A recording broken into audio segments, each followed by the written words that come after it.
이 동영상은 제주도 서귀포시에 있는 들빛교회의 2024년 9월 29일 비대면 일요 예배 동영상입니다. 다 함께 묵상으로 예배를 드립시다.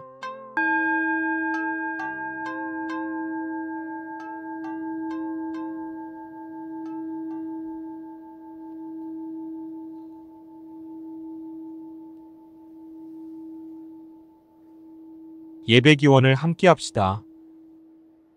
없이 계신 님이시여, 높고 낮은 님이시여, 우리 안에 님이시여, 이 예배를 통하여 우리 모두 당신과 일치되어 참 자유를 누리게 하소서. 아멘. 다 함께 음악 명상에 들겠습니다. 아도나이 오소서라는 곡입니다. 무한으로서의 궁극적 진리 곧 하나님을 만나고자 하는 마음으로 명상에 들어보시기 바랍니다.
오늘의 말씀을 읽겠습니다. 누가복음 3장 2절부터 14절까지입니다. 안나스와 가야바가 대제사장으로 있을 때에 하나님의 말씀이 빈들에서 사가랴의 아들 요한에게 임한지라. 요한이 요단강 북은 각처에 와서 죄사함을 받게 하는 회개의 세례를 전파하니 선지자 이사야의 책에 쓴 바 광야에서 외치는 자의 소리가 있어 이르되 너희는 주의 길을 준비하라. 그의 오실 길을 곱게 하라. 모든 골짜기가 메워지고 모든 산과 작은 산이 낮아지고 굽은 것이 곧아지고 험한 길이 평탄하여질 것이요 모든 육체가 하나님의 구원하심을 보리라 함과 같으니라. 요한이 세례받으러 나아오는 무리에게 이르되 독사의 자식들아 누가 너희에게 일러 장차 올 진노를 피하라 하더냐. 그러므로 회개에 합당한 열매를 맺고 속으로 아브라함이 우리 조상이라 말하지 말라. 내가 너희에게 이르노니 하나님이 능히 이 돌들로도 아브라함의 자손이 되게 하시리라. 이미 도끼가 나무 뿌리에 놓였으니 좋은 열매 맺지 아니하는 나무마다 찍혀 불에 던져지리라. 무리가 물어 이르되 그러면 우리가 무엇을 하리이까? 대답하여 이르되 옷 두 벌 있는 자는 옷 없는 자에게 나눠줄 것이요 먹을 것이 있는 자도 그렇게 할 것이니라 하고 세리들도 세례를 받고자 하여 와서 이르되 선생이여 우리는 무엇을 하리이까 하매 이르되 부과된 것 외에는 거두지 말라 하고 군인들도 물어 이르되 우리는 무엇을 하리이까 하매 이르되 사람에게서 강탈하지 말며 거짓으로 고발하지 말고 받는 급료를 족한 줄로 알라 하니라. 말씀을 아름답게 받겠습니다. 아멘. 다 함께 찬양하겠습니다. 가스펠 너는 그리스도의 향기라입니다.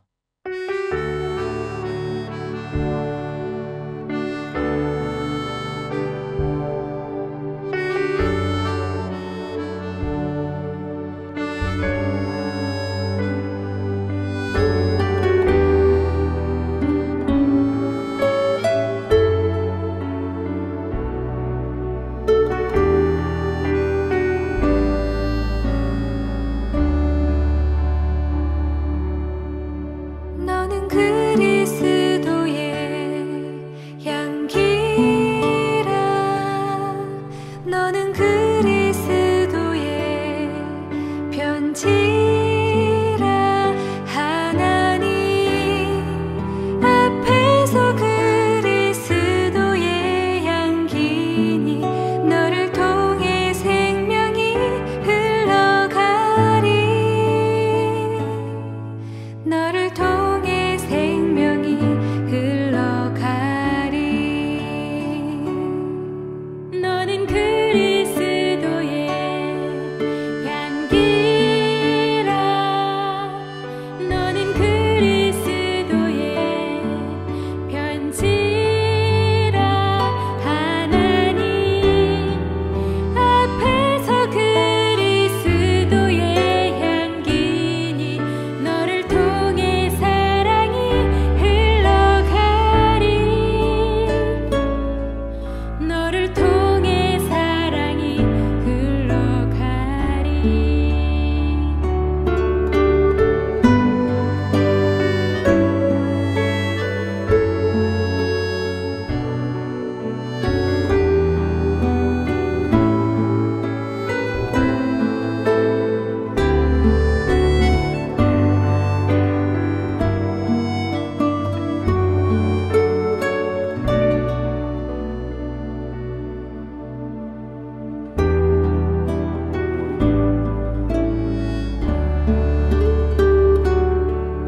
너는 그리스도의 향기라.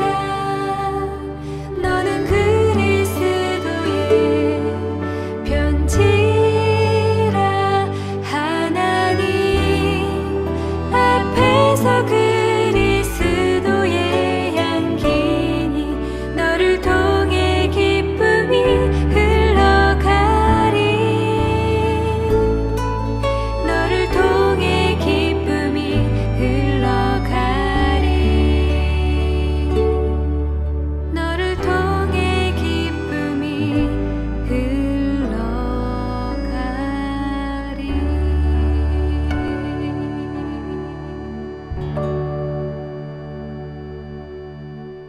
이제 김준표 목사님께서 제사장 요한, 세례자 요한이라는 제목으로 말씀을 전해주시겠습니다. 오늘 함께 읽은 그리고 함께 들은 성서의 말씀은 요한에 대한 이야기입니다. 요한은 우리가 익히 알다시피 세례를 베푼 죄사함을 받게 하는 회개의 세례를 요단강에서 베풀었던 사람입니다. 언제였냐면 안나스와 가야바가 대제사장으로 있을 때에 벌어졌던 일입니다. 혹시 안나스와 가야바, 안나스 대제사장과 가야바 대제사장이 요한과 어떠한 관계인지를 생각해 보신 적이 있습니까? 지금 이 말 들으니까 언뜻 떠오르시지요? 친척 관계입니다. 왜냐하면 요한의 아버지 사가랴가 제사장이기 때문입니다. 제사장은 세습이 되는 직분이었었고, 그래서 모든 제사장들은 다 한 집안 사람들이었습니다. 한 집안 사람들이 모였던 것을 생각해 보십시오. 안나스도 모이고 가야바도 모이고 사가랴도 모이고 그리고 요한도 같이 모였다고 생각을 해 보십시오. 안나스와 가야바에게 요한이 집안 가족들끼리의 호칭으로 무엇이라고 불렀을까요? 삼촌이라고 불렀을까요? 아니요. 형님이라고 불렀을 겁니다. 어쩌면 요한이 삼촌이고 안나스와 가야바가 조카일 수도 있습니다. 왜인지 아시죠? 사가랴가 손자를 볼 나이쯤에 더 이상 아이를 낳을 수 없다고 생각했던 그 시절에 요한을 낳았기 때문입니다. 요한은 제사장 집안에서 태어난 제사장의 아들이고 장차 자라서 제사장이 되어서 제사장의 직분을 수행할 사람이었던 것입니다. 그래서 오늘 말씀의 제목을 제사장 요한이라고 먼저 적었습니다. 요한은 예수님보다 조금 일찍 태어나서 예수님보다 조금 먼저 생을 마감한 사람입니다. 예수와 요한은 어릴 때부터 엄마 뱃속에 있을 때부터 서로 함께 놀던 친구 사이입니다. 요한의 어머니가 고백을 했었지요. 예수의 어머니가 찾아왔을 때에 당신의 뱃속에 있는 아이가 정말 복된 아이입니다. 내 뱃속에서 내 아이가 당신이 들어올 때에 아주 기뻐서 뛰놀았습니다. 뱃속에 있을 때 벌써 교감을 하고 있었던 거죠. 태어나서는 어떻습니까? 아마 어쩌면 확인할 수 없는 일이지만 저의 상상 속에서 요한은 예수와 함께 예수의 엄마 젖을 같이 먹고 자랐을 것입니다. 요한의 어머니가 아이를 낳을 수 없는 지경에 이르렀을 때에 그때 요한을 잉태하고 요한을 낳았잖아요. 젖이 잘 나오지 않았을 것입니다. 요한과 예수는 마리아의 젖을 함께 나누어 먹었을 가능성이 있습니다. 저도 어렸을 때 제 삼촌의 엄마, 그러니까 저에게는 할머니 뻘인 우리 어머니의 배다른 고모의 배다른 아니고 씨다른 우리 어머니의 씨다른 성이 다른 고모의 젖을 제가 그 삼촌과 함께 제 고모 할머니 우리 어머니를 따라서 올라가니까 이모 할머니가 되는 건가요? 아무튼 그 할머니의 젖을 먹고 자랐습니다. 왜냐하면 반대로 우리 어머니가 너무 몸이 약했기 때문에 저는 우리 어머니와 나이 차이가 크게 많이 나지 않는 그런, 어머니가 저를 21살에 낳으셨으니까 아마 그때 당시에 저에게 젖을 물려주셨던 할머니의 나이는 25이나 6, 30이 되지 않으셨을 겁니다. 좀 더 나이가 많다고 보면 30대 초반. 그 할머니의 젖을 저는 먹고 자랐거든요. 요한과 예수는 젖을 함께 나누어 먹던 사이였을 가능성이 있습니다. 요한의 어머니와 예수의 어머니는, 예수의 어머니가 굉장히 내밀한, 누구에게 말 못할 속사정을 터놓고 상담을 할 수 있는 아주 가까운 사이였지 않습니까? 그러니 어릴 때부터 계속 같이 만나고 놀고 그렇게 자랐을 겁니다. 예수님이 12살 때 예루살렘 성전에 올라갔을 때에 그때 요한도 같이 갔겠지요. 그런데 요한은 예루살렘 성전에서 아버지의 제사장직을 확인하고, 그 전부터 확인했겠지만, 예수는 제사장으로서의 자신이 아니라 보통 평범한 사람으로서 이 세상을 향한, 하나님을 향한, 그리고 어떤 그 철든 아이로서의 고민들을 시작하게 되었을 테지요. 예수와 요한은 친구였지만 예수와 요한은 갈 길이 다른 사람이었습니다. 예수는 아버지가 목수였고 왕족이라고 하지만 그 왕족은 이미 망해버린, 어느 옛날 망해버린 왕국의 왕족이 무슨 소용이 있습니까? 그 왕국의 부활을 꿈꿀 그런 어떤 계제도 없고요. 하지만 요한은 현실적으로 제사장의 아들로서 제사장으로 자라나는 그러한 삶을 살아간 것이지요.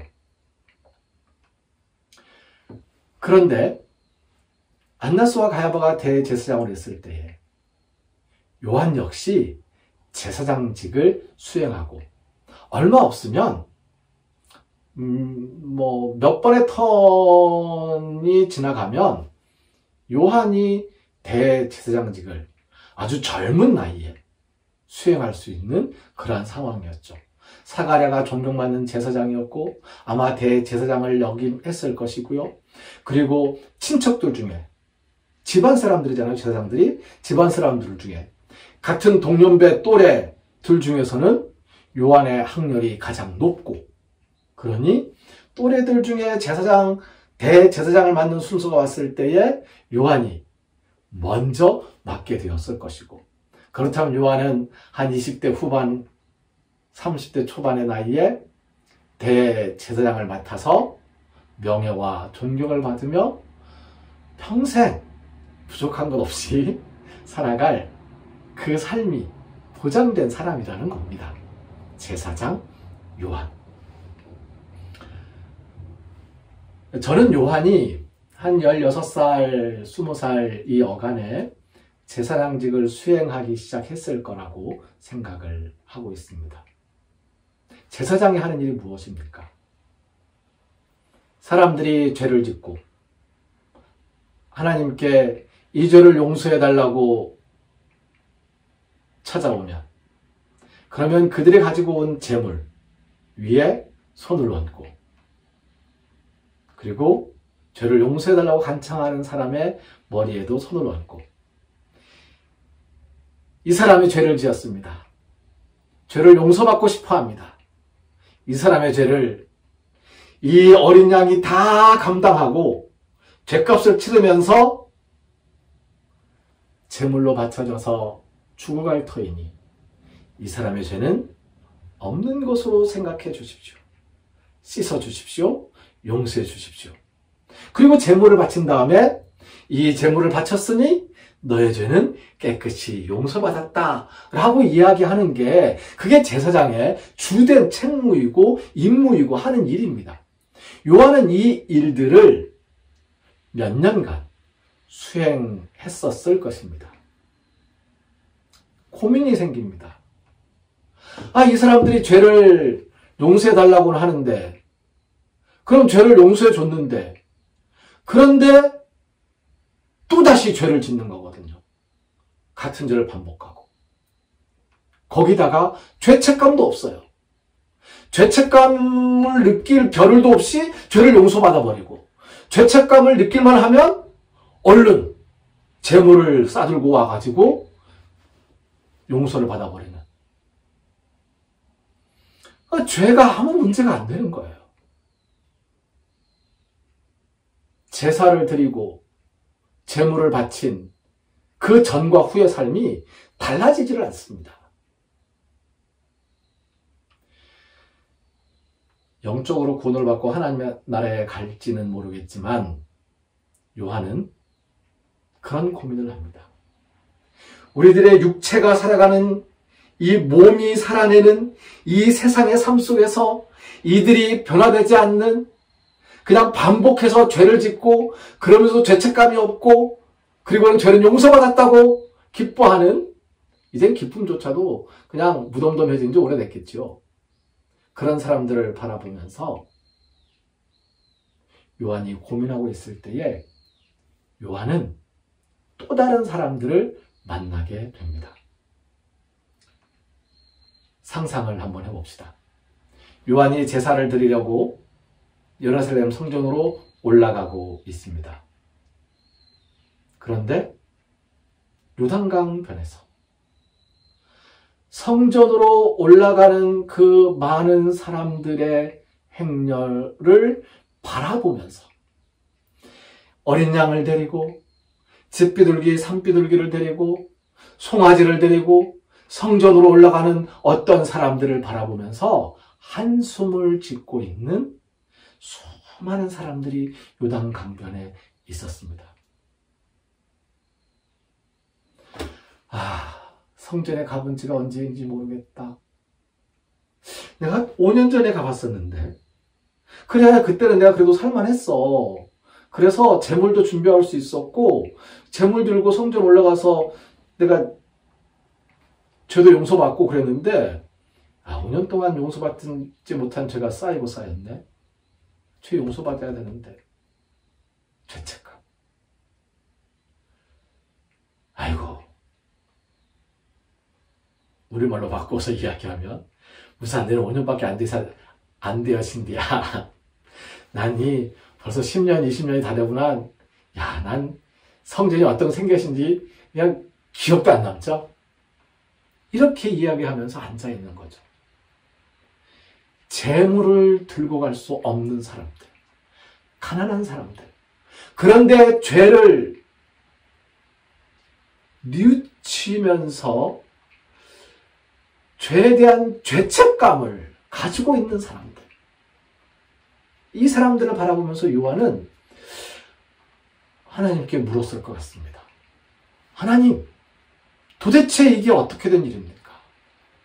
이 사람들은 재물이 없는데 재물을 갖고 와야만 죄를 용서할 수 있다면, 그 속죄죄를 지낼 수 있다면 이 사람들은 이 죄의 문제를 어떻게 하면 좋겠지요? 그 빈들에서 바로 그 순간 요한에게 하나님의 말씀이 임했습니다. 그 순간 요한이 하나님의 말씀, 그 하나님의 그 참뜻을 확 깨달은 거예요.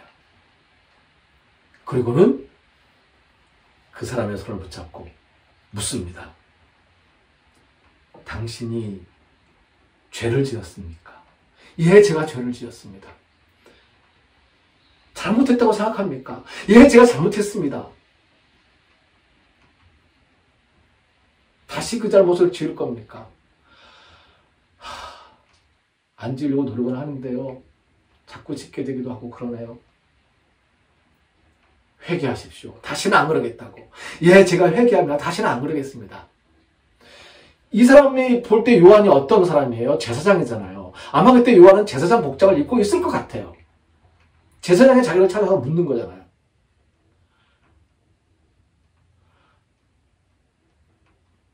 그리고 요한은 그 사람을 이끌고 요단 강물로 들어가더니 몸에 푹 담가서 씻어내고는 당신이 회개했고 잘못을 뉘우쳤으니 이제 하나님께서 이 강물로 당신의 죄를 씻어 주었습니다.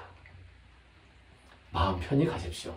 죄책감 갖지 마세요. 이제 다시는 그렇게 잘못하지 마시고요. 회개했으니까 회개에 합당한 열매를 맺으면서 그렇게 살아가시면 됩니다.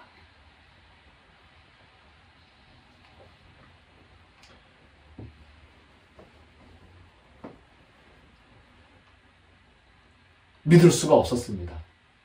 제가 재물을 바치지 않았는데도요.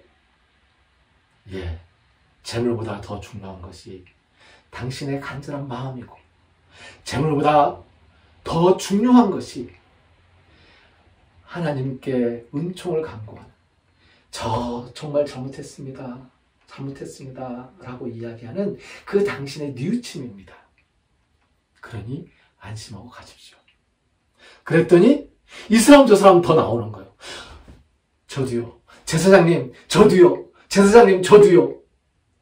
요한 제사장은 거기에서 이제 더 이상 예루살렘 성전에 갈 틈도 없이 모여드는 사람들에게 회개의 세례를 베풀면서, 죄사함을 받게 하는 회개의 세례를 베풀면서 거기에 묶여 있습니다. 제사장 옷이 다 헐어서 낡아버리고, 그래서 약대 털옷을 갈아입고 집에 갈 틈도 없어요. 그리고 그 메뚜기나 돌틈에 있는 꿀을 찾아서 먹으면서 사람들을 만나는 거죠. 더 중요한 일이 무엇인지를 요한이 깨달았던 것입니다. 예수님도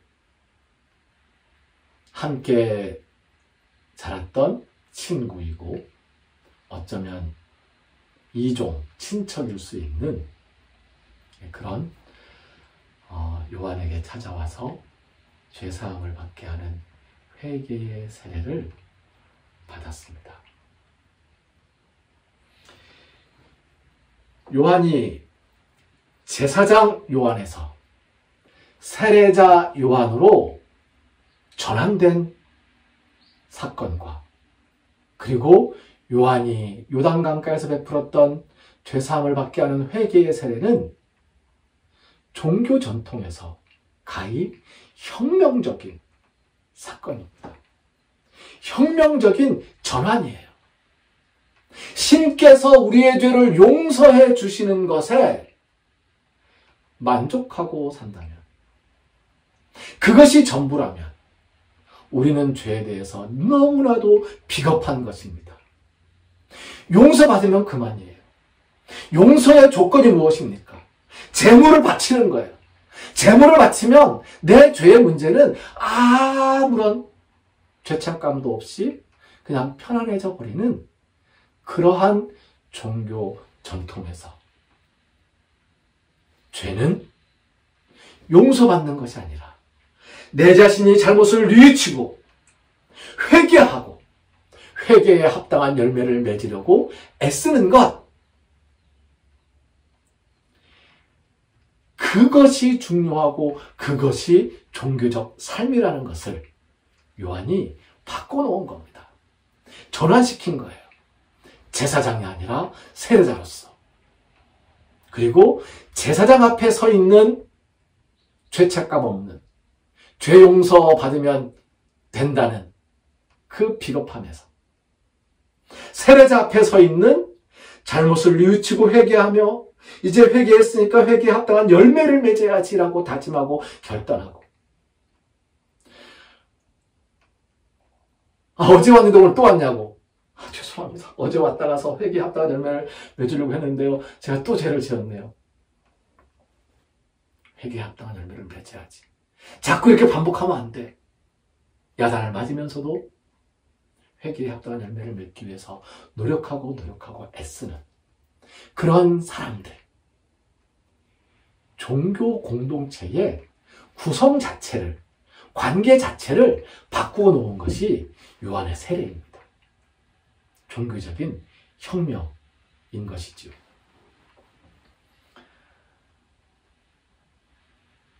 요한이 설교한 바에 따르면 회개에 합당한 열매는 어떤 것이었습니까? 자기의 맡은 바 일을 열심히 하는 거예요. 욕심을 내지 않고 이익을 탐하지 않고. 요한이 이야기하지요. 옷 두 벌 있는 사람은 없는 사람에게 나눠주고 먹을 것이 있는 사람도 그렇게 하고. 군인들이 묻습니다. 저는 어떻게 해야 될까요? 봉급받고 있지 않냐? 봉급받으면서 할 일을 해라. 폭력을 행사해서 더 뺏으려고 하지 마라. 세리들도 묻잖아요. 어떻게 해야 되겠습니까? 세금 걷을 때 뇌물도 받고 그러지 마라. 뇌물 받지 마라. 내 일을 하면서 내 일에 대한 정당한 보상이 주어지면 그것을 받을지언정 이익을 탐하지 말라는 것이죠. 내 욕심을 추구하지 말면서 공동체를 위해서 공동체 내부에서 나에게 맡겨진 일들을 수행하라는 것이죠. 그것이 종교 공동체의 실천 윤리라는 것입니다. 우리는 여전히 죄를 짓고 사는 사람들입니다. 매일매일 자신을 돌아보면서 나의 잘못을 뉘우치고 왜 이렇게 되었는지 이 지경이 되었는지 스스로 성찰하고 다시 그러한 잘못을 반복하지 않으려고 각성하고 노력하고 그러다가 순간순간 욕심에 이끌려서 또다시 넘어질 때는 또다시 자신을 채찍질하고 이러한 과정의 반복과 이러한 과정 속에서 서로 격려하고 힘을 주면서 그렇게 공동체의 삶을 이루어가는 것. 그게 세례 요한이 바꾸어 놓은 종교 개혁의 모습일 것입니다. 예수님은 바로 세례 요한의 이 종교 개혁을 이어받아서 발전시켰고요. 코이노니아 공동체의 모습이 어떠해야 할 것인지를 차근차근 제자들에게 가르쳐주고 요한을 따라서 짧은 생을 마감하셨습니다. 오늘 제사장 요한으로부터 세례자 요한으로 전환한 요한의 종교혁명을 살펴보았습니다. 우리 스스로를 돌아보면서 죄를 용서받기 위한 비겁함보다 죄를 뉘우치고 회개하면서 회개에 합당한 열매를 맺기 위한 부단한 노력과 애씀, 그 현장에 나의 땀이 함께하고 있는지 스스로를 돌아보았으면 좋겠습니다. 하나님, 제가 죄를 지었습니다. 제가 잘못하였습니다. 저로 말미암아 사람들에게 손해를 끼쳤습니다.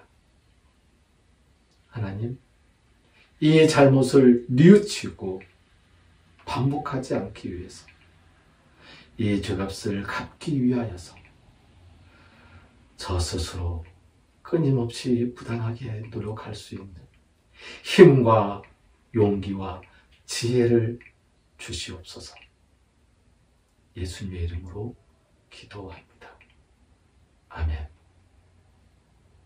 알림 시간입니다. 바로 어제 시와 음악 사업이 우리 교회에서 개최되었습니다. 시인과 음악가들의 노력으로 참 좋은 시간을 보낼 수 있었습니다. 모든 분들께 감사드립니다. 매월 대면 예배 때는 10시 30분부터 찬송가 고쳐 부르기와 인문 공부를 하고 이어서 11시에 예배드립니다. 10시 30분까지 시간을 꼭 지켜주시기 바랍니다. 앞으로 헌금은 매월 첫 주에 모아서 해주기 바라며 부득이 때를 놓친 분은 예배 순서지에 있는 교회 통장으로 송금해 주시기 바랍니다. 이번 주 목요일 10월 3일 오후 2시 30분부터 식민역사문화청산제주회의가 제주특별자치도 도의회 대회의실에서 창립됩니다. 들빛교회 교우들은 지금부터 일정을 조정하여 꼭 참석해 주시면 감사하겠습니다. 이제 찬송가 302장을 함께 부르겠습니다.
김준표 목사님께서 축복 기도해 주시겠습니다.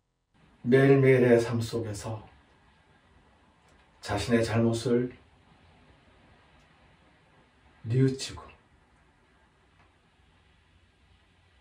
회개에 합당한 열매를 살아가기 위하여 애를 쓰고 또 애를 쓰며 살아가리라 다짐하는 우리 모두 위에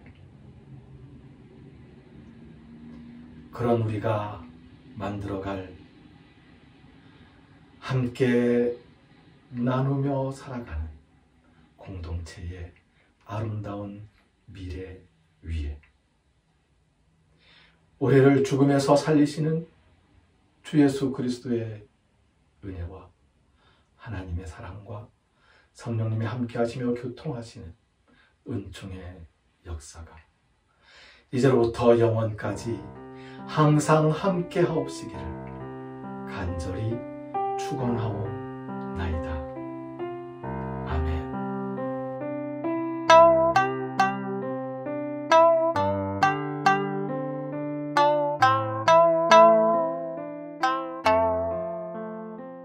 (9월 29일) 비대면 예배를 모두 마칩니다. 이번 한 주도 건강하시고 행복하시길 기원합니다.